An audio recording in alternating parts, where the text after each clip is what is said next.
झारखंड के सीएम हेमंत सोरेन को ईडी ने चौथी बार समन भेजा है।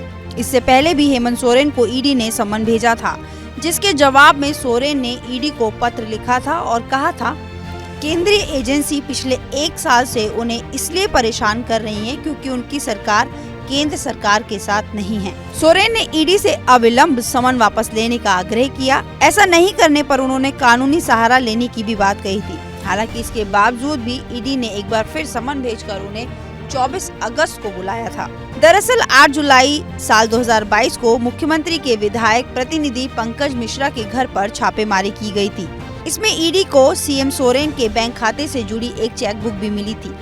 इसी के बाद उनका नाम इस केस से जोड़ा गया। हेमंत सोरेन पर बार बार ईडी के समन भेजे जाने पर कांग्रेस के विधायक प्रदीप यादव ने हमारे संवाददाता से बात की और सीधे बीजेपी पर निशाना साधा और कहा कि भाजपा प्रेशर पॉलिटिक्स बनाकर अपने पक्ष में करना चाहती है। हमारे साथ पोड़ैयाहाट विधायक प्रदीप यादव मौजूद हैं, उनसे हम जानने की कोशिश करेंगे कि चूँकि अभी झारखंड की जो राजनीति है वो थोड़ा सा लगता है कि उथल पुथल चल रहा है। चूँकि सीएम को भी ईडी का सम्मन आया है और सीएम शायद आज हाजिर नहीं हो रहे हैं। क्या लगता है कि सीएम को ईडी के समक्ष हाजिर होना चाहिए? ये पूरे देश में जो भारतीय जनता पार्टी की राजनीति है, एक एक लोगों को पता है, आम लोगों को पता है कि किस प्रकार संवैधानिक संस्थाओं को, स्वतंत्र संस्थाओं को अपने कब्जे में लेकर उसका दुरुपयोग कर रही है।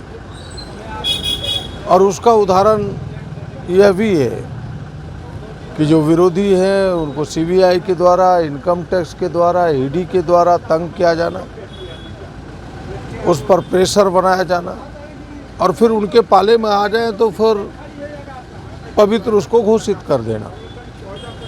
और उसी की कवायद यहाँ भी चल रही है और उसी का ये हिस्सा है।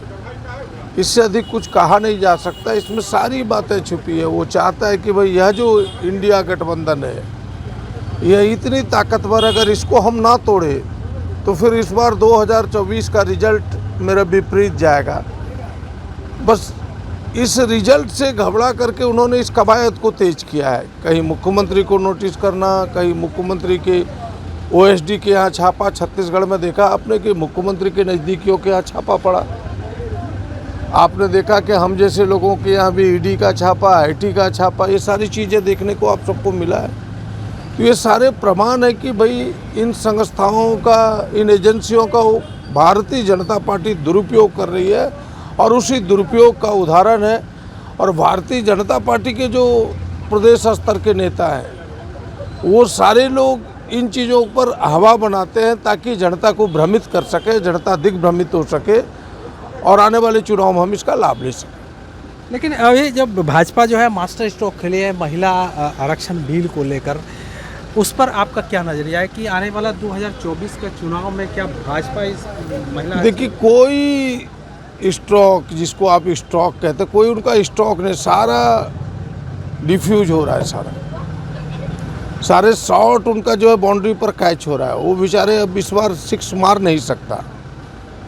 लोगों ने मोदी जी को समझ लिया, उनके जुमले को समझ लिया, उनकी पार्टी के जुमले को समझ लिया है कि भाई जनता की समस्या है बेरोजगारी, नौजवानों की समस्या है बेरोजगारी, लोगों की समस्या है महंगाई, आम लोग त्राहिमाम कर रहा है। इन चीज़ों पर वो गौर नहीं करना चाहता, इन चीज़ों को वो तवज्जो देना नहीं चाहता।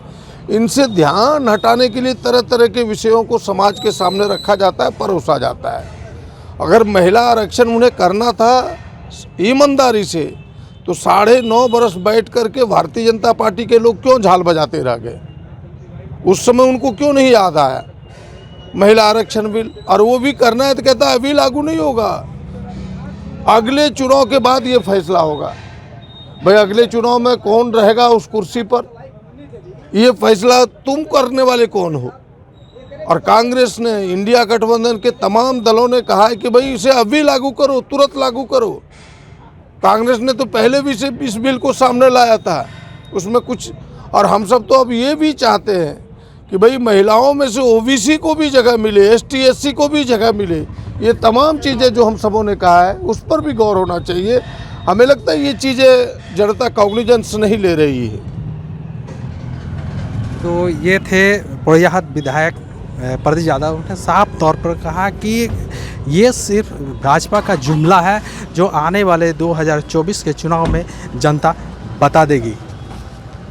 दुमका से विकास प्रसाद शाह, ABP न्यूज़।